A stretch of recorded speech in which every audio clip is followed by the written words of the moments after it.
안녕하세요. 오늘은 사고라기보단 저희 부대에 있었던 한 가지 전통에 대해 얘기해 보려고 합니다. 제가 상병 진급을 하던 어느 날, 한 선임이 저와 제 동기들을 불렀죠. 그날은 누가 딱히 잘못을 한 것도 없고 혼날 만한 일도 없었기에 무슨 일이지? 라는 생각으로 그 선임을 따라갔는데 왜인지 모르지만 그 선임은 잘 쓰지 않는 막사 한 구석 창고로 들어갔습니다. 창고 안에는 말 그대로 파라다이스 유토피아 그 자체였죠. 창고 한 구석, 왜인지는 모르겠으나 문 뒤편에 선반에는 소주, 맥주, 싸제 담배, 성인 잡지, SD 카드 등 부대에 절대 들어올 수 없는 물품들이 쌓여 있었고, 또 한 곳에는 PX에서 구할 수 없는 수입 과자, 음료수 등이 있었습니다. 문 뒤편에 한 사람이 겨우 들어갈 만한 공간이 있었고, 여기에 간이 트레이가 쌓여있는 방식이었습니다. 네, 이곳은 삭막한 군부대 한 구석, 한 줄기의 젖과 꿀이 흐르는 희망찬 그곳, 바로 블랙마켓이었죠. 그동안 암암리에 부대 내 블랙마켓이 존재하는 소문을 듣긴 했지만 이것이 진짜라는 사실을 확인하니 그것도 은밀한 뒷거래 수준이 아니라 거의 PX급으로 차려져 있는 것을 보고 놀라움을 넘어서 이제 막 전이 본 이등병 마냥 얼을 타게 되더라고요. 간단하게 이 블랙마켓의 시스템을 설명하면 대충 이렇습니다. 휴가를 나갔다가 복귀하는 인원에게 필요한 물품 리스트를 은밀한 수단 KKOT를 통해서 전달하면 그가 그 물품을 구매, 부대 복귀 버스 운전병에게 전달하면 버스 운전병은 복귀 후 물품을 의무대로 가는 앰뷸런스에 싣고 혹은 당직 레토나 차량 운전병에게 전달, 막사로 운송을 하면 미리 대기하고 있던 군수개원이 이 물품을 수령하고 간부 몰래 창고에다 숨기면 1차 작전 보급이 끝이 나는 겁니다. 의무대가 본부 근무대 막사 1층에 있었고 생활관에서 의무대로 바로 내려가는 계단이 있었기에 웬만하면 이 보급 임무는 응급대기 운전병이 하곤 했고 저 또한 후에 이 임무를 담당하게 되었죠. 아무튼 보급이 끝남과 동시에 또 다른 행정병이 창고로 달려오고 창고 한 구석, 왜 있는지는 모르지만 철문 뒤에 보급된 물품을 배치하고서 미리 준비해둔 돈을 정리해서 물품을 구매한 후 1차 구매자에게 전달. 당연히 여기에는 약간의 수고료가 얹어져 있습니다. 이렇게 보급된 물품은 사회보다 한 약 10% 비싼 금액으로 판매가 되고 있었고 이렇게 모인 돈은 인사행정병이 관리했으며 최종적으로는 쌓인 매출액 중 일부 혹은 팔리지 않은 재고 중 일부는 보급 및 관리를 담당하는 병사들과 저희의 뒤를 봐주시는 전문화사들에게 분배되었죠. 미치지 카르텔이야? 모두가 행복한 선순환 생태계가 구성된 것입니다. 하지만 이 선순환 시스템에도 문제가 하나 있습니다. 이 모든 것 중 단 하나라도 간부에게 걸리는 순간 관련자 전원이 영창으로 사라지는 위험 부담이 있는 거였죠. 이 때문에 병사들은 이 블랙마켓을 간부와 친한 S급 병사와 패급 병사는 거르고 적당히 유도리 있는 그리고 적당히 불법적인 행동을 할 수 있는 믿을만한 병사들에게 알려주었고 그 믿을만한 병사들 또한 중간에 머리가 돌이면 일을 신고할 수 있다는 이유로 선임들에게 까일 일이 없는 상병급 이상이 된 이후에서야 알려주는 방식으로 보안을 유지해오고 있었습니다. 그리고 전문하사를 비롯해 초급 간부들, 대체로 하사들이 저희의 뒤를 봐주며 적당히 떨어지는 콩고물을 나눠 갖고 있는 상황이었기 때문에 이 블랙마켓은 제가 전역하는 그날까지 단 한 번도 발각되지 않고 성황리에 운영될 수 있었으면 좋았겠습니다만 제가 전역을 한 달 정도 남겨둔 날 사고가 일어납니다. 블랙마켓이 운영된 지 약 2년, 제가 입장한 지 1년 정도가 되자 부대 내에 블랙마켓의 소문이 스멀스멀 기어나오기 시작했고 이 소문은 간부들 귀에도 조금씩 들어가기 시작했습니다. 다행히 간부들은 대부분 큰 관심을 갖지 않았고 소문이겠지 하고 넘겼지만 한 전역을 앞둔 최중사가 이 소문을 물어버린 것이죠. 그는 이 블랙마켓의 실상을 파헤치기 위해 조사를 시작했지만 다행히 큰 소득은 없었다고 합니다. 하지만 때마침 김모 병장이 블랙마켓에서 구매한 소주를 마시고 만취한 상태로 새벽에 막사 복도를 나루토 스타일 질주하는 사건이 발생하였고 최중사는 김모 병장을 달달 볶기 시작했죠. 결국 김모 병장은 수시간 이어진 까임으로 인해 정신이 몽롱한 와중 실수로 블랙마켓에 대한 단서 하나를 흘리게 되고 최중사의 조사는 불이 붙게 됩니다. 이 사실은 순식간에 김모 병장과 친한 의무대 전문하사를 거쳐 응급대기 운전병인 저에게까지 전달되었죠. 당시 제 위치는 꽤나 높은 위치였기 때문에 걸리는 순간 말년 휴가가 잘리는 건 동시에 말로만 듣던 말년의 영창이란 일을 실전할 수 있었기 때문에 소식을 들은 저녁엔 저는 비상 상황임을 알리는 레드 코드를 발령하는 작전을 시작합니다. 당시 응급대기 운전병 말년이었던 저는 저녁 점호가 끝난 뒤에도 차량 점검 및 야간에 후송할 수 있는 환자를 체크한다는 핑계로 의무대에 가는 것이 매우 자유스러웠고, 그날도 저녁 점호가 끝나고 취침 시간이 되었을 때 의무대로 향합니다. 그리고 의무대로 가는 길, 근무자 신고를 하고 있는 불침번 사수 이상병에게 이유는 이따가 알려줄 테니까 오늘 네가 2층 근무 서라 라고 말한 뒤 응급실에 도착하고 의무 당직을 서고 있는 또 다른 후임 김상병에게 레드코드 라고 지금 사태를 알렸죠. 저희는 아직 퇴근하지 않은 식당의 취사병들이 생각났고 그 즉시 식당에 전화해서 당시 식당 왕고였던 제 동기 석병장에게 모든 걸 알렸습니다. 그렇게 정해진 작전은 이랬죠. 부침번에 서고 있는 이상병과 내가 창고의 모든 물품을 더블백에 넣는다. 이 더블백을 의무 당직 중인 김상병에게 전달하고 김상병이 이 더블백을 석병장에게 전달, 석병장은 이 더블백을 식당 안 창고에 숨긴다. 작전은 이랬고, 창고 근처 소화기 아래에 숨겨놓은 열쇠를 꺼낸 뒤 창고에 진입, 창고로 향하는 복도를 이상병이 감시하는 동안 창고에 짱 박아둔 더블백을 챙겨서 모든 주류와 담배, 과자 등 모든 것을 담은 뒤 행여 발소리가 들릴까 슬리퍼까지 벗고 맨발로 의무대를 향해 달렸죠. 의무대에 도착하니 석병장이 이미 도착해 있었고 그는 이 더블백을 챙겨들고 마치 국경을 넘는 멕시코 마약 공급책과 같은 눈빛으로 식당을 향해 달렸습니다. 천만다행으로 이 작전은 그 누구에게도 들키지 않았고 이 블랙마켓은 약 2주간 임시 휴업을 한 뒤 취사 창고를 기점으로 다시금 영업을 하기 시작했죠. 그렇게 저는 무사히 말년 휴가를 지킬 수 있었고 아들 군번 후임에게 이 업무를 인수인계한 뒤 전역하게 됩니다. 수송부 지부장, 그게 바로 나. 시계가 와치님이 올려주신 군대 블랙마켓 이야기였습니다. 우리도 군 생활하면서 블랙마켓까지는 아니어도 그래도 싸제 물건 많이 반입하죠. 저 때는 이렇게 했어요. 맥심 잡지를 2권을 사요. 그래서 당직 사령에게 보고할 때 맥심 잡지를 갖고 왔다고 보고를 해요. 그리고 당직 사령이 쿨한 사람이면은 그냥 가져가. 야, 가져가고 나중에 그 날인 받던지 아니면 잘 숨겨서 봐. 이러고 깐깐한 사람이면 이딴 걸 갖고 와?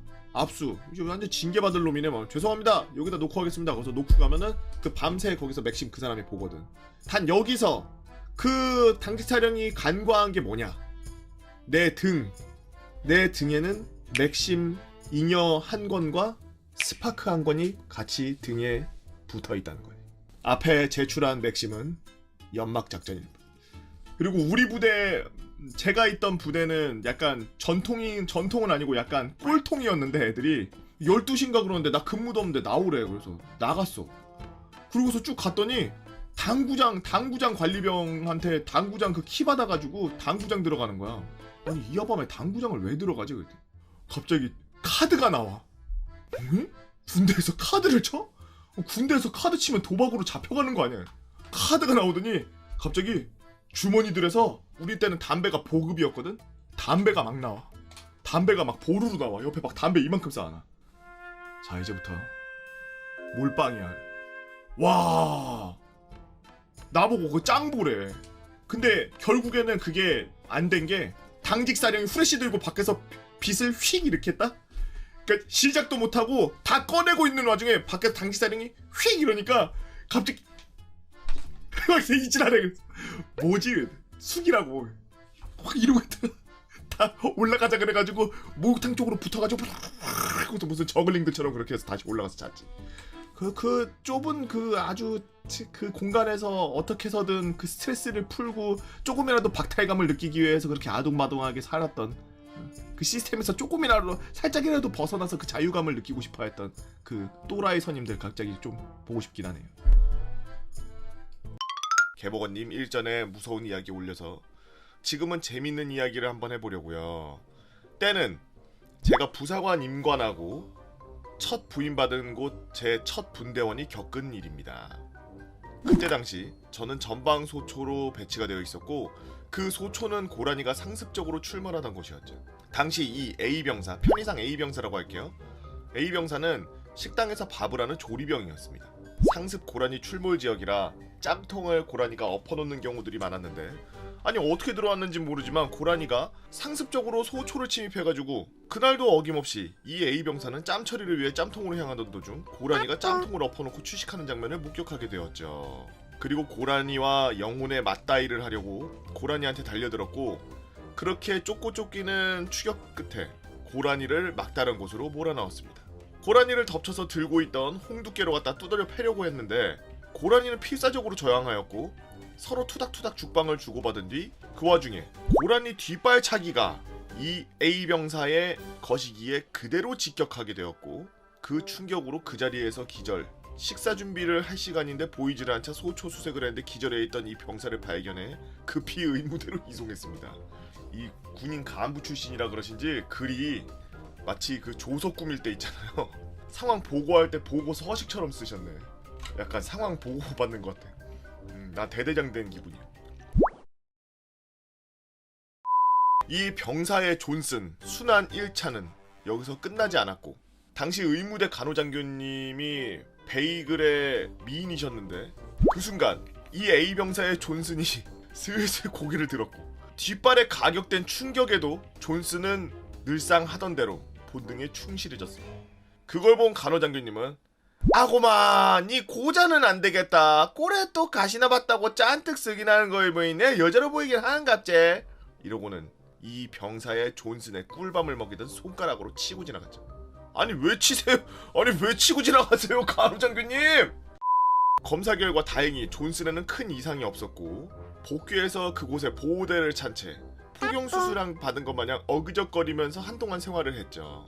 이 A병사의 순환은 내륙부대로 복귀하면서 일어났는데 평소에도 까불거리기를 좋아하던 친구였습니다.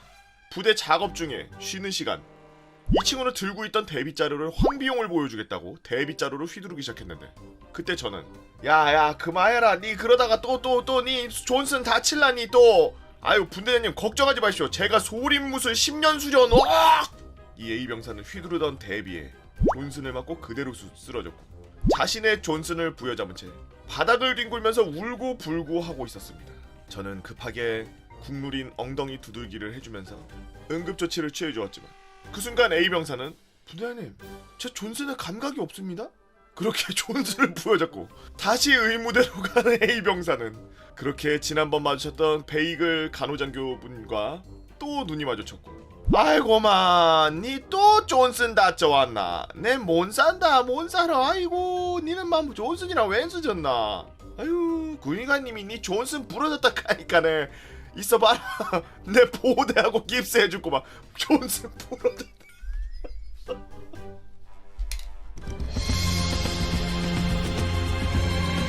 기부스를 거기다 해? 하여 이 간호장교님과의 두 번째 민망한 만남은 그렇게 시작됩니다. 그렇게 이 대원은 존슨의 보호대와 기부스를 한 채 다리를 벌린 상태로 침상에 위에 올려놓고선 그렇게 대략 2주간의 시간을 보내야 했습니다. 외국인 이름이니 존슨 깁스. 활동복이라고 입으면은 존슨에 끼고 있던 보호대 때문에 민망한 장면이어준다고 이렇게 막 불룩하니까 이렇게 돼 있는 거 아니야. 다리 우선 이렇게 벌리고 있는데 여기 부분이 이렇게 튀어나온 거 아니야. 이렇게 이만큼 보호대 때문에 이만큼 튀어나와서 이러고 걸어다니는 거 아니야. 그 뒤로 이 대원의 별명은 존슨 병사로 칭해졌습니다. 그렇게 시간이 지나고 어느 겨울에 눈이 내리던 어느 날 주둔지에는 하얗게 내린 쓰레기로 온통 세상이 가득하던 그런 세상이었죠. 시간은 흘러 어느덧 A병사는 이제 상병도 되었고, 또 있어? 투덜투덜하면서 제설 작업을 하고 나 있던 중 제 분대원들에게 이거 끝나고 일과 시간 끝나는 시간쯤 내가 라면에다 햄버거 쏜다! 라고 하니까 이 A병사도 제가 지휘하던 분대원인지라 어디서 힘이 났는지 어느 때보다 열정적으로 넉가래질을 하고 있었죠. 그러다가 또다시 장난기가 발동하여 넉갈의 손잡이 부분을 자기 하복부와 존슨 사이에 두고서 넉가래질을 시작. 그 상태로 내리막길이었던 길을 넉가래로 밀고 내려가고 있었습니다. 내리막을 그렇게 뛰어내려갔다가 올라갔다 하다 장난을 한없이 치고 있던 바로 그때 단발마의 비명과 함께 이 대원은 앞으로 꼬꾸라졌고 그와 동시에 넉갈의 끝부분이 이 A병사 존슨을 그대로 가격. 다시 한번 존슨을 잡고 눈바 뒤를 뒹굴고 있었습니다. 안돼! 안돼! 내가 또! 안돼! 나 고전되기 싫어! 안돼! 안돼! 내가 또 그렇게 울부짖으며 뒹굴고 있었고 다시 한번 의무대로 그 베이글 간호사를 또 만나러 갔죠. 이쯤 되니 아니 일부러 그러고 다니는 게 아닌가 킹리적 가심이 들더라고요. 그 간호 장교님은 니 무슨 고자 되려고 작정했나? 아니면 뭐 내한테 뭐 존슨 보여주지 못해 뭐 안달이 난 거가? 어? 니 와이카는데 하면서 살펴봐 주시었고 다행히도 큰 이상은 없어 그대로 복귀했습니다. 이 일로 인해 약 이틀간의 과업과 훈련을 열애되는 기염을 토했죠. 이 이후로도 A병사는 군사 기초 제식 훈련할 때 의장대처럼 총을 돌려보겠다며 총 돌리다 딱 전술훈련 탱군 나가서 산악 행군 중에 앞으로 넘어지며 돌출돼 있던 돌부리에 팍 전역할 때쯤에는 평행봉으로 운동한다고 평행봉 위에 올라가서 장난치다 평행봉 위로 떨어지면서 뽁 그렇게 수없이 많은 존슨의 고난이 끝나고 전역을 하였고 뒤로 시간이 흘러 이 친구한테서 연락이 왔습니다. 연락은 바로 장가를 간다는 거였죠. 이 A병사는 교원 임용시험을 합격해서 초등학교 교사로 생활을 하다가 들어온 대원인지라 나이가 많았는데 결혼을 한다는 겁니다. 결혼식에 초대되어 갔는데 신부되는 사람이 글쎄 이 친구가 그렇게 단골로 가던 의무대에서 봤던 그 간호장교님이었죠. 뭔 소리야 또. 아 무슨 이 소설 같은 전개야. 아 뭐야. MSG 작작쳐. 구라치지 마. 그런 일이 자주 있다 보니 서로 정이 통했나봐요. 둘이 마음이 맞아서 저녁 이후 만남을 시작했고 그것이 결혼으로 이어진 거였죠. 그래서 결혼하고 저는 결혼을 축하해 주었고 우연인지 몰랐지만 둘이 집이 같은 동네였다고 하네요. 얼마 전 저는 이 A병사 아이 도울잔치에 다녀왔습니다. 불행 중 다행으로 그때 그 순환을 겪었던 존슨에는 아무 이상이 없었고 이 친구는 고자가 되지 않았나봐요. 그래서 이 아이는 지금 두 아이의 아빠로 잘 살고 있답니다. 후일담이지만 이 A병사는 지금도 그때 같이 군생활을 했던 대원들이랑 간부들 사이에서 일이 불리고 있습니다. 존슨 병장으로. 이를 이 정도면은 존슨 병장이 아니라 존슨 병으로 불러야 되는 거 아닙니까? 이 정도면은 뭔가 기능적 뭔가 이상이 있을 것 같은데 뭔 병장이야 병장은. 존슨의 기능적인 뭐 하나 안 돌아갈 것 같은데. 야 핸드폰도 15번 떨구면은 뭐 하나 고장나요. 카메라가 고장나든지 액정이 깨지든지 뒷판이 나가든지 옆에가 찌그러지든지. 아니 뽕안하고 존슨을 그렇게 갖다 쳐박아 댔는데 그게 정상이면 말이 안 되지. 곤죽이 됐겠지. 아니 그리고 사실 간호장교님에게 보여주기 위해서 저렇게 한 게 아닐까요? 난 약간 진짜로 킹리적 가심이 드네요. 저 충분히 군대에서 저걸 노리고서 했을 수도 있다고 봐 난. 와이 군대가 어떤 동네인데. 아이 100%야. 자기 그냥 고추를 버리고 잠깐 그분을 보고 싶었던 거야. 근데 진짜 드는 의문은 진짜 베이글이었을까요? 이제 군대에 가면은 많은 분들이 이제 우리 부대 진짜 장교님 예쁘셨는데 우리 뭐 간호 장교님 예쁘셨는데 뭐 의무 우리 부사관님 진짜 예쁘셨는데 다 이런 얘기들 해요. 나중에 사회 나와서 이렇게 옛날에 같이 이렇게 다들 모여서 막 이제 훈련하면서 사진 찍고 막 이런 거 사진을 쫙 한번 주마등처럼 한번 싹 스쳐 지나가잖아요. 저는 12년도부터 14년도까지 군악대에서 근무하던 32살 아재예요. 군악대에 있었던 수많은 강력한 썰들 중에 가장 강력한 썰을 풀러 제가 여기 왔습니다. 내용이 조금 길지만 재밌게 봐주세요. 내용 길면 좋아요. 12년도에 입대해서 군악대 2등병이 되었던 저는 전입 당일날 군악대의 짬표를 보자마자 군번이 제대로 꼬였다는 사실을 알게 되었습니다. 저는 후임이 없이 막내 생활만 8개월 동안 했던 8개월 막내를 8개월을 해? 개토 나오네. 와 어떻게 막내를 8개월을 해. 저희 부대는 사단 직할 부대라 가지고 저희 군악대를 포함한 5개의 소대가 모여 사는 작은 꿀단지 같은 그런 부대였죠. 훈련이 거의 없었고요. 큰 훈련이 있어도 어떻게든 가라를 치는 최강의 가라 부대였습니다. 여기서 가라라는 거는 가짜, 구라 이런 겁니다. 때는 13년도 여름. 역시나 큰 훈련 하나를 성실하게 가라를 친 뒤 대장님은 부대원들 모두 가라 치느라 수고했다. 부대 회식이나 하자 라고 하셨습니다. 그리고 매우 귀찮은 과제를 하나 내주셨죠. 군대 모두가 장기 자랑을 하나씩 준비해 오라는 거였죠. 진심 훈련보다 더 귀찮았지만 뒤에 걸린 조건은 이 귀찮음을 이겨내기에 충분했습니다. 1등한 분대에게는 상점 50점 주겠다. 10점당 1일, 즉 1등은 5일의 휴가가 공짜로 생기는 것이었습니다. 다시 생각해봐도 역시 꿀단지 부대의 대장님다운 생각이었네요. 이 이야기를 들은 우리 분대의 분대장은 평소 휴가를 많이 나가는 꿀 악대였다 보니 그랬는지는 모르겠지만 다들 회식 당일까지 아무런 이야기도 준비도 하지 않은 채 하루하루를 보내고 있었습니다. 다른 분대들은 열심히 뭔가를 준비했는데 말이죠. 그렇게 회식 당일 전투 휴무 오후, 분대장은 무리를 거느리는 수사자 같은 근엄한 표정으로 어슬렁거리며 야, 이 분대 합주실로 모여. 그렇게 회식을 겨우 몇 시간 앞두고 모이게 되었죠. 야, 우리 뭐하냐? 뭐 재밌는 거 없냐? 재밌는 거 하고 싶은데. 야, 진짜 재밌는 거 없냐? 버티고? 분대원들의 눈이 일제히 분대장을 향했죠. 개콘 제방을 재밌게 보던 시기라 버티고가 무엇인지는 다들 잘 알고 있었습니다. 혹시 버티고가 무엇인지 모르시는 분들을 위해 짤막하게 설명드리자면 당시 막내 개그맨이었던 허한나가 한참 선배 개그맨인 김준호한테 막내라는 이유로 털리면서 분노 게이지 쌓아올리다가 선배들의 뺨을 진심 펀치 마냥 그냥 후려치는 슬랩스틱 코미디였죠. 분대 선임들이 다들 약속이라도 한 듯 하나씩 작은 목소리로 복명복창하기 시작했습니다. 버티고? 버티고? 버티고? 버티고? 버티고? 버티고? 그렇게 구렁이 다음 넘어가듯 너무너무 자연스럽게 버티고를 하는 걸로 정해졌고 각본을 짜기 시작했죠. 버티고 특성상 등장인물들이 연기하는 장면이 필요했기에 무슨 장면을 연기할지 정해야 했습니다. 야, 행군 어떠냐? 오, 행군 괜찮습니다. 그러면 행군하다가 도착 직전에 쓰러지고 막내가 일어나라고 하면서 때리는 거 어떻습니까? 오, 좋다. 그렇게 구렁이 담 넘어가듯이 또 너무 자연스럽고 빠르게 각본이 짜여졌고 정말 즉석에서 딱 2번 동선과 각본을 겨우 맞춰보고 방송이 나왔죠. 막산에 전병력 지금 즉시 족구장으로 집합해 주시기 바랍니다.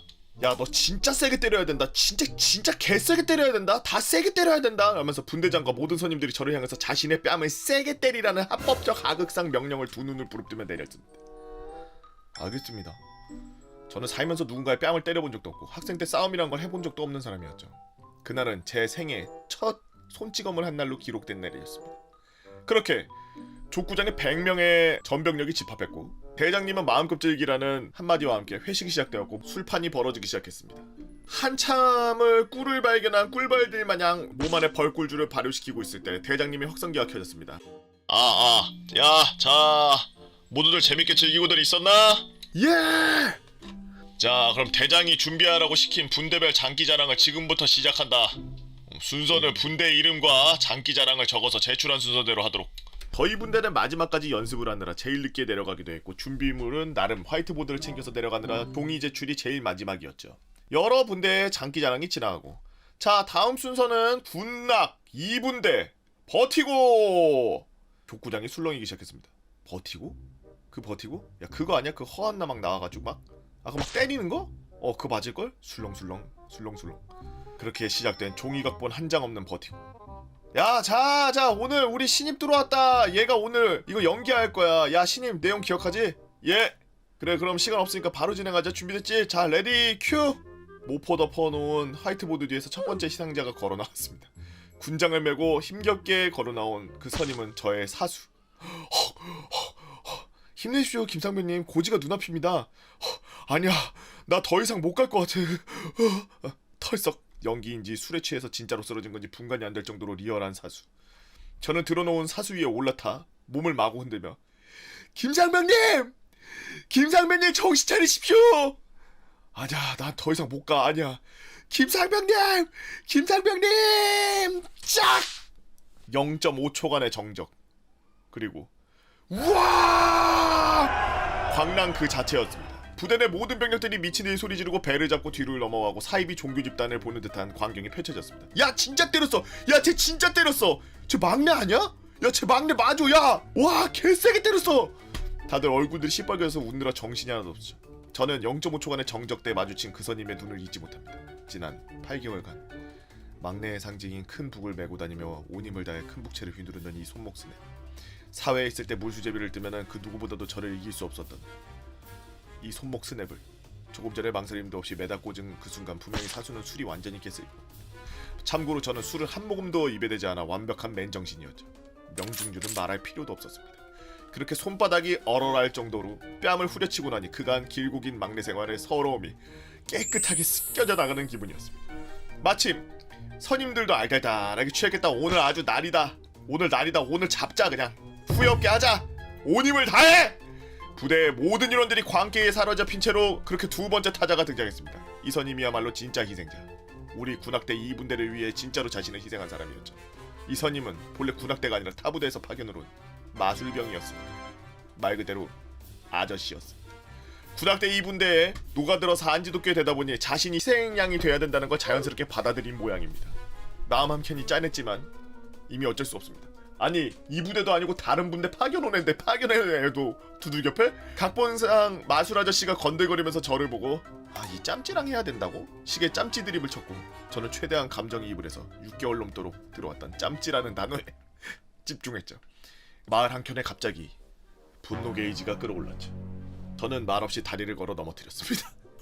와사바리를 걸어서 자신의 운명을 직감한 아저씨는 양팔로 얼굴을 가리쳐 엎드렸습니다. 저는 흔히 양아치들이 쪼그려 앉은 자세로 왼손으로 아저씨의 머리카락을 한 움겹 쥐고 들어올린 후에 쫙!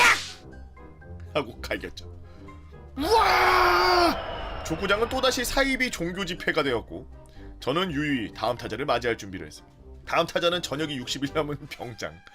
부대가 작다 보니 누가 전역 직전인지 누가 말년인지 정도는 가전 입원 이등병이 아니고서 다 알고 있었죠. 만사가 귀찮다는 듯 다리 꼬고 눈을 감고 있는 병장. 각본상 아무런 대사가 없었습니다. 쟤 말년 아니야? 야씨, 말년도 때린다고? 부대 내 같은 병장들이 외치는 소리가 들리며 고개를 푹 숙이고 있는 병장이 슬며시 다가가 아래에서부터 위로 뺨을 쳐 올렸죠. 우와! 분위기는 뜨거워졌습니다. 그렇게 모든 선임들이 지나가고 드디어 분대장 차례. 야, 뭐하냐? 나 일단 짬찌 새끼한테 맡기니까 그렇지. 야, 이 짬찌 새끼, 야 있어봐봐. 야, 내가 할라니까. 이 짬찌 새끼들, 말하면서 분대장들은 정말 혼신의 힘을 다해서 삿대질까지 해가며 짬찌 새끼를 연발하면서 준비를 하러 화이트보드 뒤로 들어갔죠. 저는 천천히 아이스박스 쪽으로 가서 손에 물을 묻혔습니다. 개잔인한 사람이네. 한 번도 사람 쳐본 적 없다더니 제대로 치는 방법을 알고 있구만. 짝짝. 물 묻은 손을 마주치며 분노 게이지가 가득 찬 표정을 짓자 구경하던 전병력이 술렁이기 시작했습니다. 야, 손에 물 묻혔다. 야, 표정 봐. 계열받았다. 이것이 분명 장기자랑이고 짜고 치는 고수톱이라는 사실을 까맣게 잊은 채 모든 이들이 주말 드라마를 시청하는 우리의 어머니 마냥 감정이입하고 있었죠. 자리에 일어나자 분대장이 나왔습니다. 방독면을 쓴 채로요.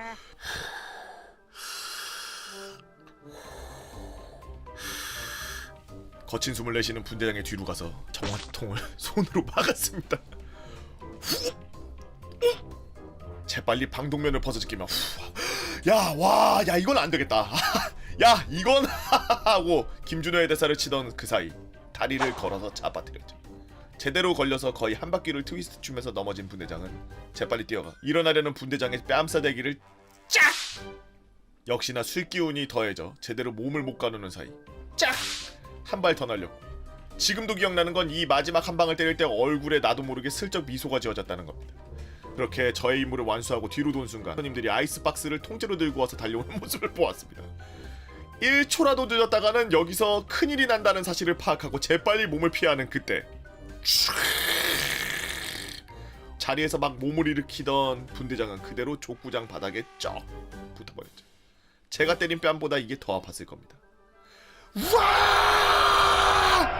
관중들의 마지막 함성. 그 광기는 마치 그 옛날 로마의 콜로세움에서 사람이 고통당하는 장면을 즐기던 로마 시민들 같아 보였습니다. 그렇게 저희 2분대 장기자랑이 끝이 났죠. 그리고 그 시상식. 자, 이제부터 시상식을 하도록 하겠다. 1등은 내가 그 군악 2분대장의 그 희생 정신에 우와! 대장님의 말이 끝나기도 전에 저희 분대는 모두가 얼싸안고 방방 뛰며 소리를 질렀죠. 야, 진짜 수고했어. 다 잘했어. 모두 애썼어. 야, 수고했다. 막내 잘했다. 아이러니하게도 본인들의 뺨을 후려갈긴 저에게 모두 수고했다는 말이 가장 먼저 돌아왔습니다. 그리고 초급조하여 만들어낸 반 이상의 애드립이었던 장기자랑은 4박 5일을 따냈고 부대 회식도 끝이 났죠.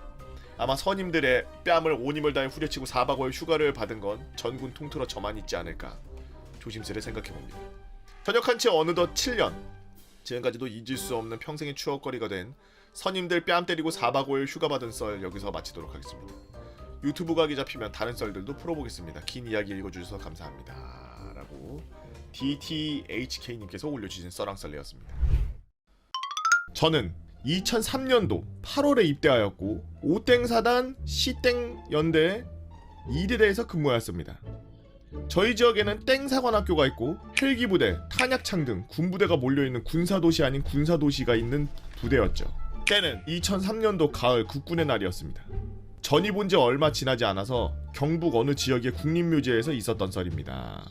국립묘지가 생긴 지 얼마 되지 않았던 터라 가까운 부대 내에 있던 저희 대대가 예초기를 돌리고 비석을 닦는 일을 자주 했었죠. 저는 전이 보고 뭘 잘하냐고 고참이 물어보길래 형과 친구들이 시킨 대로 예초기, 톱질 등 못하는 게 없는 신병으로 포장이 잘 되었고 고참들은 S급이 들어왔다고 아주 좋아했었죠. 그리고 같은 지역에 있는 호땡원이라는 국립묘지로 차출되어 사건이 터지기 3일 전부터 먹고 살다시피 애초기를 돌렸죠. 예초기인데 그 풀을 사랑하는 애초기가 아니라 애정이 넘치는 애초기스. 이유는 국립묘지 생긴 지 1년 좀 넘은 상태라 방송국에서 막 촬영 오고 거기에 걸맞게 높은 사람들도 막 계속 오고 그래서 차출된 거였죠.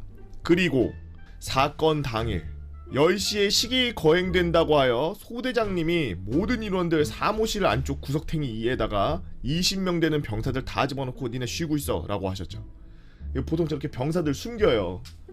밖에 껄렁껄렁거리고 있으면은 약간 보기 안 좋으니까 자기네들이 봤을 때도 좀 창피한 병사다 그러면은 숨기더라고. 저 같은 경우에는 옛날에 훈련소에서 감기 걸린 환자들 다 빼가지고 콜록콜록거리면은 그 연설하시는데 방해된다고 다 내무실에서 쉬라고 했지. 그래도 짬 안 되는 소대장이 우리 고생했으니 쉬게 해주나 보다 하고 쉬고 있었습니다. 저희는 소대장이 부대에서 들고 온 마스타를 홀짝거리면서 먹으면서 말이죠. 그런데 급 소변이 보고 싶은 겁니다. 아니 먹은 게 물과 마스타 뿐이니까 뭐 그럴만도 했죠. 당시 분대장에게 화장실 가고 싶다고 조심스럽게 말하니 야 조금만 참아. 소대장님이 그 오시면은 내가 한번 말해볼게 라고 하였고 10분이 지나고 1시간이 지나도 소대장은 안 오고 오줌보는 찢어질 것 같고 얼굴이 샛노래지기 시작했습니다. 그래서 참다 분대장에게 말했죠. 땡땡사면님 도저히 안 될 것 같습니다. 저 고추 찢어질 것 같습니다 라고 말했습니다. 지금 생각해보니 옆에 있던 페트병 1.5리터 빈 병에 볼일을 보면 되는 거였는데 분대장이 그러면 소변만 보고 빨리 와? 라고 하길래 ATT 훈련 한 번 받아본 2등병인 저는 네 알겠습니다 라고 말을 했죠. 그리고 조심스럽게 제 소중이를 꽉 잡고 사주경계를 하며 복도 반대편 끝에 있는 화장실로 다다다다다 하고 들어갔습니다. 지금 생각해보면 좌변기로 갔으면 될 텐데 빠른 처리를 위해 소변기로 가서 바지를 내리고 발사를 하고 있었죠. 마신 게 많았는지 계속 나오더라고요. 한 60%쯤 배출되었다고 느낄 때 제 양 옆에 군복 입은 아저씨들이 막 들어오는 겁니다. 전 그때 배출로 인해 하늘을 날고 있던지라 그냥 머릿속에 참전용사 어르신인가 하고서 계속 하던 일을 하고 있었습니다. 그렇게 80% 정도 배출되었을 때 정신을 차리고 양 옆을 봤죠. 제 왼쪽 2군 사령관, 오른쪽 3스타, 그 오른쪽 3스타, 그 오른쪽 2스타. 참 난감했습니다. 어떻게 해야 될까? 화장실에서 거수 경례하기도 뭐하고 이런 상황은 어떻게 해야 되는지 배운 적이 없는 터라 그래서 머릿속으로 생각했습니다. 볼일을 다 본 다음에 문 밖에 나가가지고 인사 한번 크게 박아야겠다 라고요. 그리고 100% 배출이 끝난 뒤 천천히 문으로 나가려고 화장실 문을 열었는데 문 밖에는 엄청난 반전이 있었습니다. 2군 사령관님이 화장실에 계시니까 화장실 문 밖에는 수많은 별들이 빛나고 있었죠. 문이 열리니 모든 별들이 절 바라보더군요. 한마디로 이 화장실 앞과 안은 별 천지였습니다. 순간 누구에게 인사를 먼저 해야 하나 하고 생각을 했습니다. 그래도 군인이라고 최고 계급이 우선 생각되어 바로 훈련소에서 배운 뒤로 도라를 한 뒤 경례를 했습니다. 충성! 근무 중 이상 계속 근무하겠음.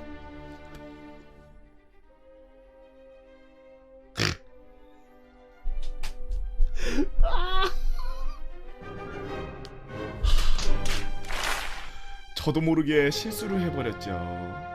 왜 그랬을까요? 왜 그 말을 했을까요? 그런데 천운이었는지 사령관님이 웃으면서 아, 너가 여기서 근무하는 아이로구나. 인사 잘 받았다.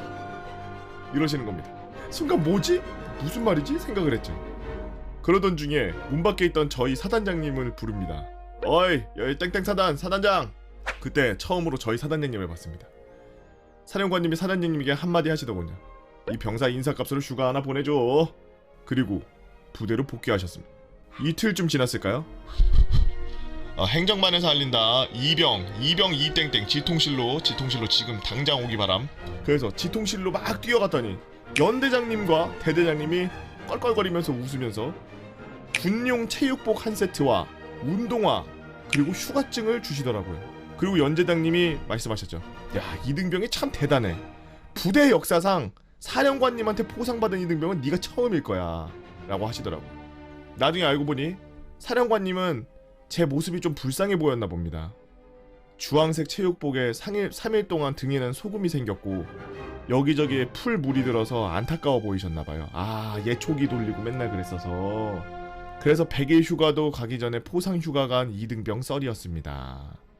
다음에는 무기 탄약고 근무수다가 귀신 본설. 제대 한 달 후 일하던 회사에 헌병대 찾아온 썰. 헬기장에서 삼성 장군에게 구박당하는 사단장 본설 올리도록 하겠습니다. 하면서 호야 달려 태구님께서 올려주신 썰랑썰레였습니다. 그 전투복으로 환복 안 하고 그 깔끔하게 정복 A급 정복 차림으로 안 입고 예초기 돌리던 그 전투 그 활동복 입고 있던 게 신의 한 수였네. 그게 진짜. 군대에서 아마 뇌정지 한 번도 안 와본 사람은 없을 거야.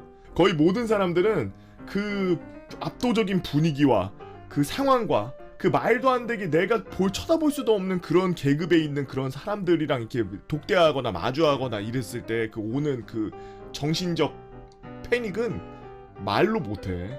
저는 훈련병으로 들어가서 그 훈련병 때 이제 최우 훈련병이라고 훈련소에서 1등 했어. 몇백 명 중에. 그 상 받으러 가는데 원래는 이제 사단장 거기 사단장이 투스타였는데 투스타가 원래 사단장이 그걸 줘야 되는데 스케줄이 있다고 부관이 왔어. 근데 부관도 대령인가 중령인가 그래. 그 상 받아야 된다고 앞에 나와가지고 막 이제 그 연습 존내 하고 하루 종일 연습하고서 다른 애들은 제식 훈련할 때 상 받는 애들은 오른쪽 맨 끝에 3명 서가지고 그 상 받는 거 연습만 해요. 그냥 거의 다른 거 뭐 차렷 12조 이런 거 거의 다 같이 하는데 상 받는 거 연습만 하기 때문에 좀 다른 애들이랑 좀 달라. 다른 애들 좀 하고 있는 거랑 좀 다른데 총 내려! 그러면은 여기 총 이렇게 갖고 있다가 이제 무릎 꿇으면서 이러면서 내려. 그리고 총 버리고 그다음 일어. 그리고 뛰어! 갓! 이러고서 간단 말이야. 그러고서 막 미친듯이 뛰어가. 근데 올라갔다? 자, 최우선 훈련병 앞으로 탁탁탁탁탁 착착탁탁 그냥 몸이 굳어. 아예 머릿속에 아무 생각도 안 나. 뭐 어쩌고 누가 와서 뭐 이렇게 한다. 그러고서 수고했다. 다 이렇게 주셔. 착착착착 감사합니다. 그때 처음으로 내 이름으로 불렸어. 한 달 내내 숫자로 불리다가 마치 죄수 번호처럼 137번 뭐 1320번 막 이렇게 숫자로 불리다가 그 상장 받을 때 이등병 개, 보, 이렇게 내 이름 부르더라. 형, 뭐 어디 갔어? 너가 잡아먹었지.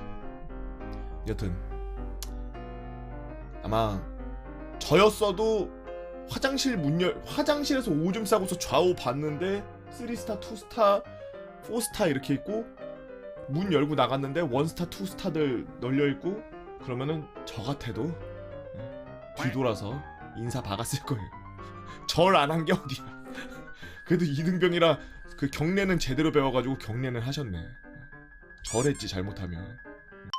유튜브 올라온 제 썰을 빨래개는 와이프 뒤에서 몰래 보며 히히덕거리다가 다음 썰 올린다는 걸 까먹고 잊고 있었는데 이렇게 댓글로 아무도 찾지 않는 유부남인 저를 다음 썰 올려달라고 찾아주시는 분들에게 고마움과 그리고 책임감을 느껴서 올린다는 썰 중 단장님께 연애하다가 걸린 썰 올려보려고 합니다. 저와 와이프는 이게 연애가 맞나 싶을 연애 생활을 이어내갖고 어느덧 오지 않을 것 같던 저에게 저녁일이 다가오고 있었죠. 이게 뭔 소리야? 1편이 있어? 아, 이분 그분이구나. 아, 이분 누구냐면 저랑 땡땡하사님은 소개팅 하듯이 몇 시간 동안 대화를 나누고 친해졌고 개인적인 연락처도 교환하고 제 휴가 때면 같이 놀러도 다니고 결국에는 사귀게 되었죠.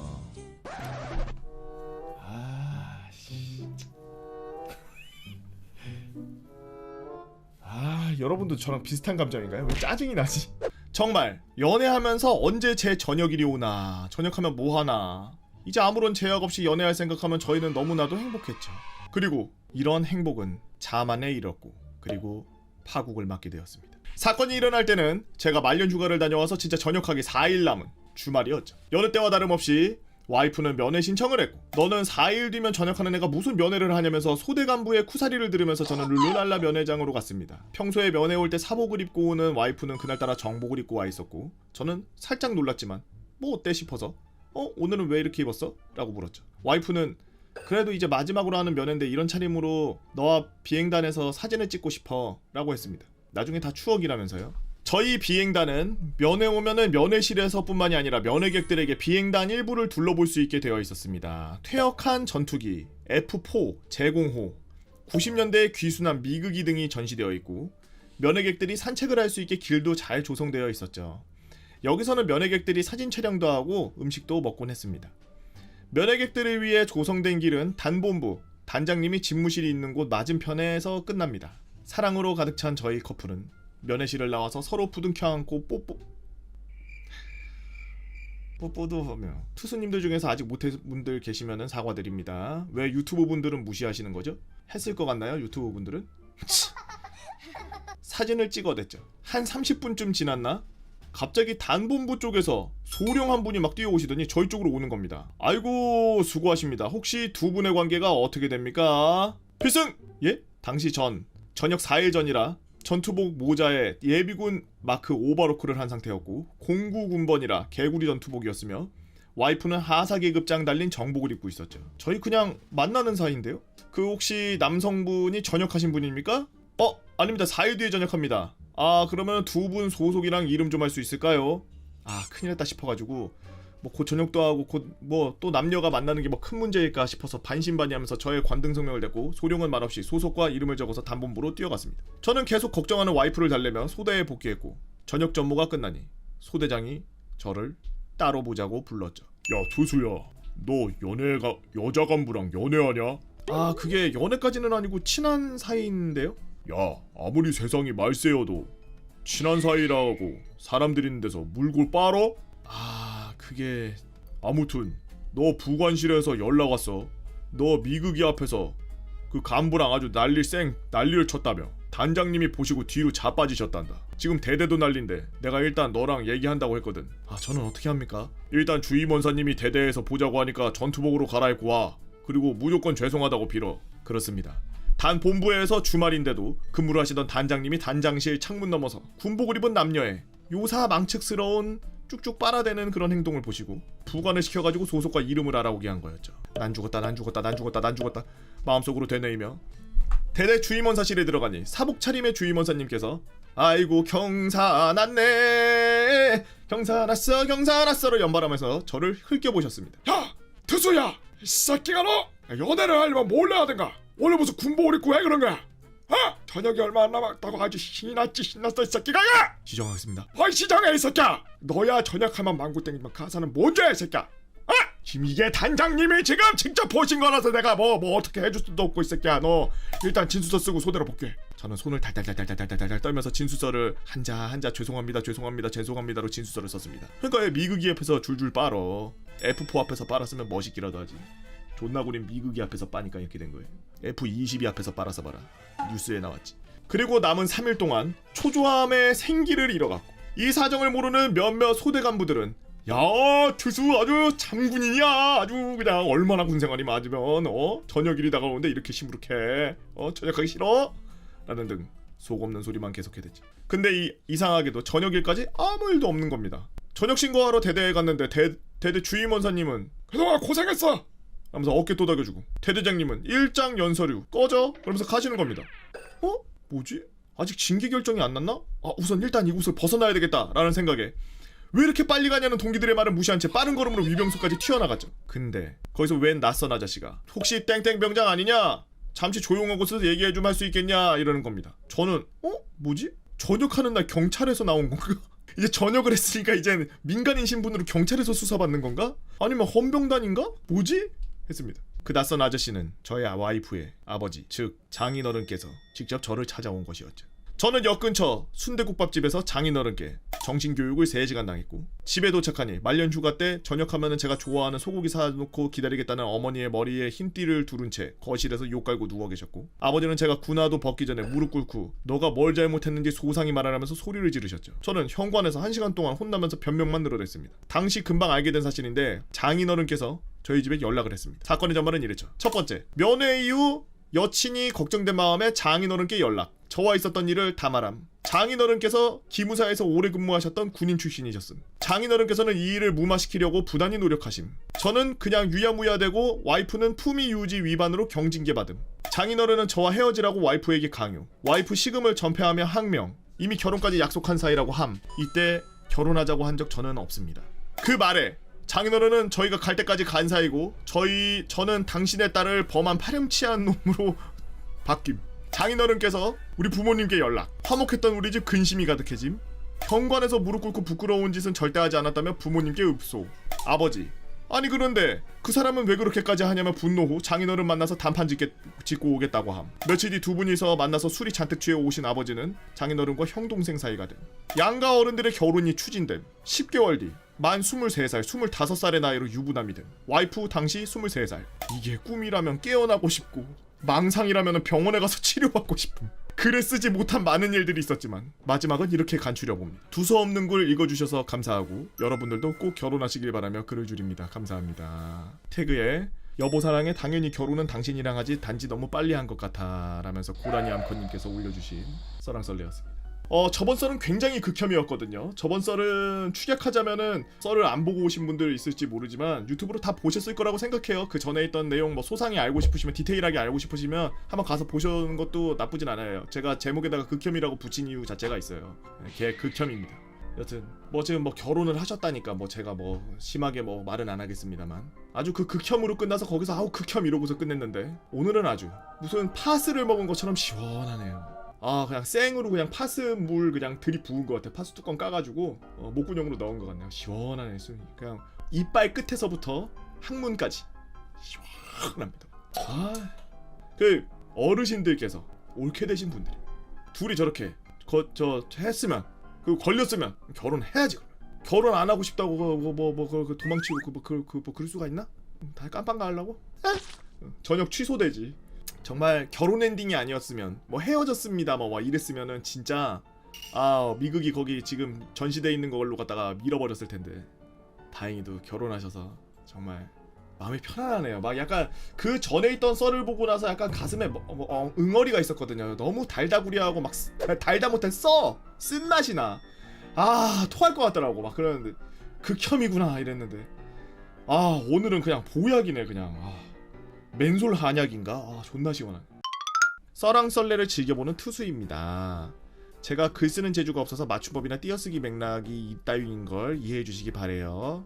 저는 069번으로 K200 장갑차 조종수라는 직책으로 11사단 기계화 보병 기계와 보병사단에서 복무했습니다. 기계들하고 보병하고 같이 근무하셨대요. 다시 한번 말씀드리지만 기가 화가 아니라 기계와 보병입니다.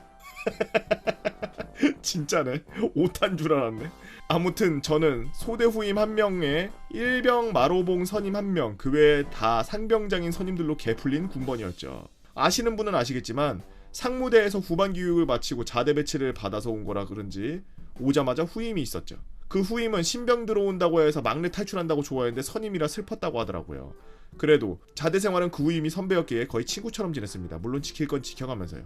제 조종수 사수는 전역 한 달 남긴 신말년 왕고였기 때문에 원래는 잘 알려줘야 했지만 다 귀찮다면서 저에게 장갑차 해치키를 던져주면서 앞으로 네 애인이니까 네가 잘 관리해라 하면서 그냥 전역해버렸죠. 여기서 해치란 조종석 안으로 들어갈 수 있는 문을 말하는데 다른 장갑차 부대는 어떤지 모르겠지만 저희는 일반 자물쇠를 시건장치로 사용하고 있었습니다. 그리고 긴 시간이 지나 제가 소대 왕고가 된 시점에 사건이 시작되었죠. 어느 날 담배를 피고 있던 저에게 제 마두임이 땡땡맨장님은 담배 한 대 같이 태우시겠습니까? 어? 그래? 뭔 일 있냐? 표정 왜 그래? 아 진짜 저 죽고 싶습니다. 어떡합니까? 무슨 일인지 알아야지. 뭔데? 아 저 이제 외박도 하나도 없고 휴가라고는 병장 휴가밖에 없지 않습니까? 아 근데 여자친구하고 지금 좀 안 좋습니다. 저 어떡합니까 진짜. 야 그러니까 여자친구랑 잘 지냈어야지. 아 그래서 말입니다 땡땡병장님. 저 이번에 주말에 장갑차 차키 좀 빌려주시면 안 됩니까? 뭐? 장갑차? 왜? 그렇습니다. 이 후임은 제 장갑차에서 면회온 여자친구와 뿅뿅을 하려는 계획이었죠. 당시 저희 부대 면회장은 장갑차 차고지하고 아주 가까워서 마음만 먹으면 몰래 가려고 하면 30초면 가는 거리였기 때문입니다. 진짜 이런 말씀드리면 안 되는 거 압니다. 근데 진짜 만약에 여자친구랑 헤어지면 저 사고 칩니다. 진짜입니다. 한 번만 도와주십시오 병장님. 아 그래도 그래도 그건 이거 이해는 하는데 걸리면 나 진짜 큰일 나. 니만 엿대는 게 아니라 나도 그냥 엿대 그냥. 어떻게 좀 안 되겠습니까? 부탁드립니다. 아니 너도 알다시피 주말마다 대대장님도 순찰 비슷하게 마실 나오실 거고 간부들이랑 관사도 가깝지 않냐. 소리라도 세워나가면 어떻게 하려고 그래. 알겠습니다. 당시 후임의 표정은 진짜 이러다가 탈영이나 끔찍한 선택을 할 것 같다는 표정이었기에 저는 잠깐 세워서 불러놓고 생각을 했습니다. 그러다가 문득 든 생각. 야 그러면 내가 정비하는 척 하다가 누가 오면 망치로 2번 탱탱 칠게. 그럼 너는 인기척을 내면 안 돼. 어때? 정말 그래줄 수 있습니까? 와 진짜 병장님밖에 없습니다. 그리고 주말 새침한 표정의 그 후임 여친은 저까지 불러서 싸운 음식을 같이 먹어요 하면서 대접해줬죠. 그리고 나란히 셋이 장갑차로 갔습니다. 그리고 잠시 후 근접해서 정비를 가장한 망을 보던 저는 리얼 사운드를 즐기며 장갑차 안의 상황을 상상의 나래를 펼쳐가기 시작했죠.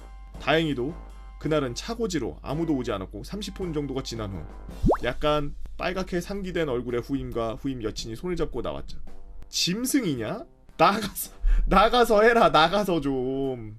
그리고 후임은 저한테 살짝 부끄러운 말투로 허락해주셔서 감사합니다 하고 면회를 마치고 돌아갔죠. 그렇게 완전 범죄로 끝나는 줄 알았는데 그 마투임 놈이 다른 후임 놈에게 그 이야기들을 하고 다닌 겁니다. 다른 후임 놈들이 야 너네 진짜 평생 여자친구하고 못 잊을 추억거리 있냐? 야 형은 임마 그 추억거리를 만들었잖냐 하면서 자랑을 했더랍니다. 그래서 저는 만약에 사태가 중대 내에 알려지기라도 하면 엿되는 상황이라 전 소대원을 다 불러놓고 야 너희도 알다시피 이거 간부들 알게 되는 날에는 우리 둘뿐만 아니라 너네도 방관죄로 엿되는 거니까 어디 가서 절대 말하면 안 돼. 이 사건에 대해 따로 할 말 있는 놈은 조용히 찾아와 이야기해라 라고 해산시켰죠. 그리고 얼마 후 소대 1병 후임 찌끄레기가 하나 저에게 와서 저도 쓰고 싶은데요. 처음에는 내가 애들한테 너무 잘해서 이런가? 아니면 내가 걔 찐따처럼 보이나? 생각하면 어이없기도 하고 화도 났지만 저희 부대는 훈련이 빡세고 그 훈련량에 비해 포상도 그지 같았기에 이해하면서 그래 이 빡센 군생활 이런 재미라도 애들이 있어야지 라고 하면서 너도 여친하고 힘드냐? 야 알았어 대신 걸리면 엿대니까 내가 정비하는 척을 해야 돼 알았지? 이분 이거 일부러 이러는데 맨날 이러고 있었던 것 같은데 관음증인데 괜히 착한 척하는 거 봐봐. 어쩔 수 없다는 듯이. 그리고 또 주말 1병 후임과 여자친구가 나온 후 장갑차 안을 정상적인지 확인차 들어갔는데 후끈하게 달아오른 장갑차 안에 그 후임하고 여친이 두고 간 선물 보따리가 있었습니다. PX에서 산 과자랑 라면이었죠. 그 후로도 또 다른 몇몇 후임들의 사랑의 공간이 되어버린 저의 사랑의 장갑차는 활활 사랑에 불타올랐고 그럴 때마다 후끈 달아올라버린 장갑차 내부에 쌓여가는 선물 보따리들. 그리고 얼마 후 행정반에서 알려드립니다. 땡땡병장 지금 중대장실로 와주시기 바랍니다. 무슨 일이지? 중대장실 앞으로 간 후 병장 땡땡 중대장님실에 들어가도 되겠습니까? 라고 하자 중대장이 들어와 라고 했고 저는 전 무슨 일이십니까? 중대장님 너 주말마다 장갑차에서 뭐하냐? 라고 중대장이 하는 겁니다. 저는 속으로 개뜬금하면서 주말마다 장갑차 말입니까? 정비했습니다. 무슨 문제라도 있습니까? 그래? 일단 알았어. 대대장님께서 너 보자고 하니까 일단 대대장님한테 같이 가보자. 걸렸네. 그리고는 대대장님실로 가면서 자 걸린 건가 난 엿됐다 라는 속으로 생각하면서 도둑이 재발절인다는 게 혹시 대대장님도 빌려달라 그러는 거 아니야?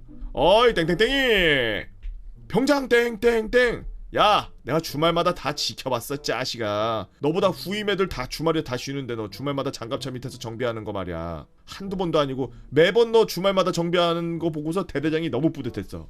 땡땡땡이 너 곧 있으면 너 말년휴가 나가지? 예 그렇습니다. 우리 부대 특성상 원래 휴가 못 붙여나가는 거 알지? 근데 땡땡땡이 휴가는 이 대대장이 권한으로 3박 4일 더 붙여서 보내준다. 중대장 문제 있나? 회의 땡땡땡 아닙니다. 문제 없습니다. 그래 그럼 그건 그렇게 하고 온 김에 둘 다 커피나 한잔 하고 가. 그렇습니다. 대대장님께서는 주말마다 사복 차림으로 대대를 돌아다니면서 산책을 다니시다가 문득 매번 주말마다 장갑차 밑에서 정비를 가장한 저의 망보는 모습을 보셨고 한두 번에 끝날 줄 알았던 저희 정비가 매주마다 반복되는 걸 보시면서 짬이 찰 대로 찬 놈이 주말마다 정비하는 모습을 보네. 야 저거 몇 중대 놈이야? 땡중대 장갑차네. 그래서 대대장님은 제가 공구를 들고 주말마다 장갑차에서 기웃기웃대는 걸 보고 저에게 포상 휴가까지 주셨죠. 이 사연이 채택된다면 중대 훈련 나갔다가 멧돼지 잡아서 중대 파티 한 썰, 논산훈련소 행군 때문에 딸기밭 주인 오열 한 썰 풀어보도록 하겠습니다. 다소 필력이 부족한 점 이해해주세요. 복바라고 원 할머니를 보쌈님께서 올려주신 썰랑썰레입니다. 솔직히 여기다가 지금 자기가 안 적어놨는데 부임들 그 장갑차 안에 들어가서 뿅뿅하는 거 소리 들으면서 노렸어. 한 번도 저런 걸 경험해보지 못했던 사람인 거야. 솔직히 저건 노렸지. 아니 소리가 안 들렸으면은 뭐 그냥 그러다 누워있다가 망보다 나왔습니다 라고 쓰면 되는데 굳이 따라가서 내가 망 봐야 되니까 그 밑에 들어가 있어야 되고 거기서 탱탱 치면 나와 그러면서 맨날 그러면서 거기 들어가가지고 야 생각하면 존내 무서워. 위에서는 그 장갑차 안에서는 막 뿅뿅하고 있지 장갑차 밑에서는 이러고 있는 거 아니야. 그 쇳덩어리 쳐다보면서 이러고 있는 거냐. 개 무서워야. 이게 야스인가? 이 뭐 나중에 휴가까지 받았으니 금상 첨하네. 존나 뛰고 PX병한테 피돌이 막 밖에서 이러고 있으면 무슨 일이십니까? 요만큼 열고서 무슨 일이십니까? 너는 안에 있는데 뭐 어떻게 밖에서 누가 걸쇠를 잠그고 가는 거야? 너 감금당한 거야? 내가 구해줄까? 전 이게 편합니다. 문 열지 마십시오. 야 문 열어봐. 나 소세지 좀 하나 먹게. 기다리십시오. 이 새끼 걸쇠가 경첩이 그냥 찍찍이 있지 부직포 같은 거 그런 걸로 해놨어. 그래서 그냥 밖에서 봤을 때는 걸어놓고 문 잠궈놓은 것처럼 보이는데 그 안에서 그냥 이렇게 찍 뛰면은 그 경첩 같은 게 무슨 찍찍이 같이 그렇게 막 무슨 뭐 짝짝 붙는 걸로 갖다가 붙여놨더라고. 그것만 뛰면 그냥 문이 열리는 거야. 그리고 자기는 안에 있으면서 없는 척하려고 맨날 거기다가 그거 해놓고서 그렇게 들어가서 거기 탁 붙여놓는 거야.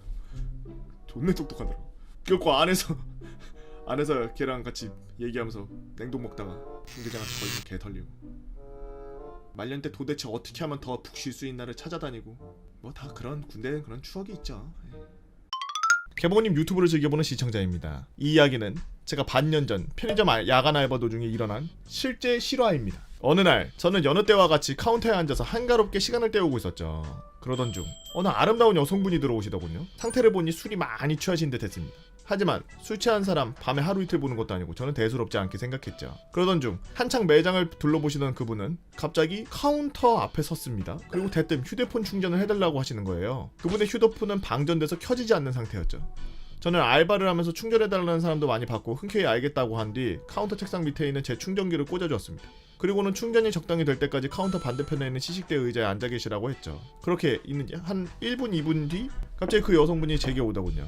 그녀는 충전이 다 됐나요? 라고 혀풀린 목소리로 물었고 저는 2분 정도밖에 지나지 않아서 아직이요 라고 하니 다시 돌아가더군요. 그리고 1분이 다시 와서 충전 다 됐어요? 라고 재차 물었고 저는 휴대폰이 켜지고 적당히 쓸 수 있을 정도면 10분 정도는 걸린다고 생각해서 10분 뒤에 오세요 라고 했죠.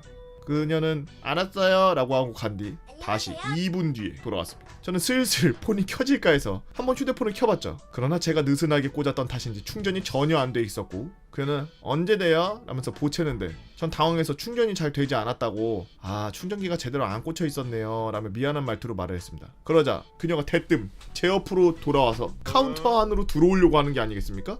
저는 여기 들어오시면 안 돼요 라고 막았고 그렇게 실랑이 하다가 지나가는 손님들도 이상하게 보시고 그래서 막아서는 저를 제치고 억지로 들어오고는 여기서 기다리겠다는 겁니다. 그래서 어쩔 수 없이 저는 뻘쭘하게 서 있는데 그녀는 저보고 편안히 앉아있으라고 하면서 뻘쭘하게 앉아있었죠.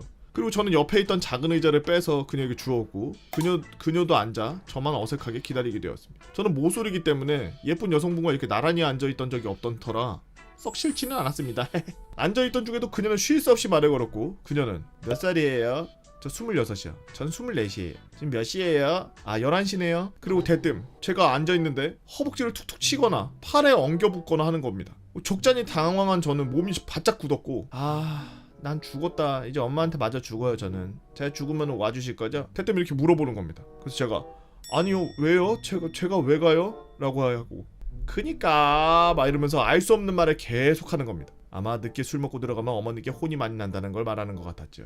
그리고 장례식에 올 거냐는 질문을 여러 번 다시 물어보았고 그렇게 쓸데없는 대화가 이어졌습니다. 그러는 도중에도 손님들이 계속 들어오고 저는 자연스럽게 손님이 오시면 일어서서 어서오세요 하고 손님을 맞이했죠. 그러자 그녀도 앉아있는 상태에서 어서오세요 하면서 저를 따라했고 카운터 옆에 삼각김밥이나 도시락을 고르고 있던 손님들도 있는데 버젓이 빨리 고르지 빨리 나갔으면 좋겠다 그죠? 맞죠?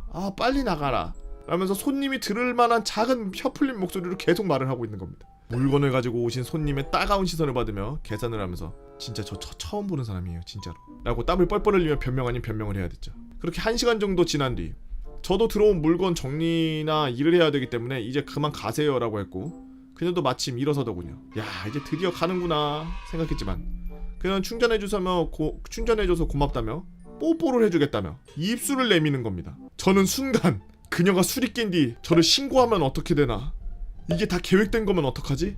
라고 수십 가지 생각을 하며 지나갔고 저는 안 된다고 손을 휘저었죠. 그렇게 계속 괜찮으니 어서 가보라고 했지만 2차 실랑이가 이어졌고 그녀도 그렇다면 볼에 해주겠다면서 까치발을 들어서 제 볼에 뽀뽀를 했고 그렇게 웃으면서 매장을 유유히 나가버렸고 그렇게 저는 강렬한 추억을 선물 받고 그녀는 떠났습니다. 남겨진 저는 그날 주체할 수 없는 입꼬리를 실룩거리며 일을 해야 됐죠. 마지막으로 어쩌면 혹시 보고님 방송이나 개팬다를 보고 계실 그녀에게 한마디 하고 싶네요. 저는 아직도 같은 편의점 같은 시간 금요일에 아르바이트를 계속하고 있어요. 기다리겠습니다 라고요. 그리고 그때 받은 키스 자극 인증하겠습니다 라면서 근데 진짜 입술 자국이긴 해요. 그린 건 아닌 것 같아요. 이게 보통 입술 자국이 만화 같은 데 보면은 요렇게 되잖아요. 요렇게 해서 이렇게 해서 입술 자국이 이렇게 남는 걸로 이렇게 털 아니에요? 주름이에요? 이렇게 돼 있는 걸로 보통 이렇게 찍히는데 실제로는 아마 거울이나 유리 같은 데다가 한번 찍어보신 분들 계실지 모르겠지만 실제로 진짜 이렇게 찍혀요. 실제로 뽀뽀를 받았을 가능성이 있죠. 술 취하신 분들이 하는 행동은 진지하게 생각할 필요가 없어요. 왜냐? 자기가 그날 거기서 했던 그런 행동들에 대해서 다음날 겁나 후회하고 주먹으로 벽 때리고 있거든. 그냥 굉장히 이렇게 좀 적극적인 분이시고 원래 성격 자체가 심심하고 그랬는데 진짜 그냥 기분 좋아서 그러셨을 수도 있고 뭐 그렇지만 그래도 뭐 어느 정도 좀 귀엽게 생겼으니까 뽀뽀 받고 그랬겠지. 그래도 피부 좋잖아. 26인데 피부 이 정도면은 좋지. 나 봐라 얼굴 다 이렇게 돼가지고 여기다 누가 뽀뽀해. 우리 지호도 피해. 아빠 뽀뽀 이러면 아빠 뽀뽀해줘. 아빠 일각에 뽀뽀 이러면 막 이렇게 계속 피해. 그렇게 힘든 거야 뽀뽀받기. 아니 엄마한테도 뽀뽀 안 해요. 지호는 뽀뽀를 안 해요. 지호가 뽀뽀하는 건 피치 카카오톡 캐릭터 피치 이렇게 무지하고 피치하고 세트인데 이러고 누워가지고 이렇게 자는 그 인형이 있어. 그 애착 인형이라고 그 2개가 있는데 무지는 저 잘 때 끼안고 자고 피치는 놀이방 있는데 놀이 울타리 만든 거 거기 안에 있거든. 그 아침에 일어나면 피치한테 뽀뽀해야 돼. 그 아침에 일어나서 거기다 이렇게 내려주면은 거기 이불 이렇게 깔려 있거든. 그 조그만하게 그 이불 위에 피치가 있고 내 거 목베개 강아지 목베개 같은 것도 있고 그런데 거기다 이렇게 올려놓으면은 한 손에 강아지 목베개 한 손에 피치 잡아. 아침에 일어나자마자 눈 비면서 이러면서 웃으면서 그냥 그거 얼굴에다 막 갖다 막 비벼. 지호야 아빠도 뽀뽀해줘. 그러면 뭐 편의점 알바뿐만이 아니라 이런저런 데서 일을 하다 보면은 뭐랄까 어떻게 이런 일이 일어나지 싶은 이런 기분 좋은 기적 같은 일들이 일어나죠. 편의점에서 일하고 있었는데 갑자기 이렇게 한 번도 여자들하고 이제 대화도 안 해봤고 사귀어 본 적도 없는 26살 모쏠이 무슨 드라마처럼 앉아서 몇십 분을 같이 앉아있다가 갑자기 간다고 그럴 때 뽀뽀해주고서 이렇게 가오고면 뇌리 속에 막 확 남아있지. 하지만 만약에 남자가 여자 알바생에게 이렇게 했다면 어떻게 됐을까요? 잠깐만요. 아이 진짜 고마워서 뽀뽀했다니까요. 잠시만요. 아이씨 잠깐만 이거 풀고 말해봐. 진짜 빨대 충전해 주셔서 고마워 감사해서 뽀뽀해드린 거니까요. 잠깐만 나보세요. 저 어디 가는 거예요 아저씨? 앞이 안 보여요. 어디 가는 거예요? 바로 구속. 이 글을 쓰셨을 때가 5월 27일이에요. 지금쯤이면은 사귀어서 결혼했으려나? 이 글이 유튜브에 올라간 걸 아시면 요즘에는 어떻게 지내고 있는지 댓글로 좀 남겨주세요.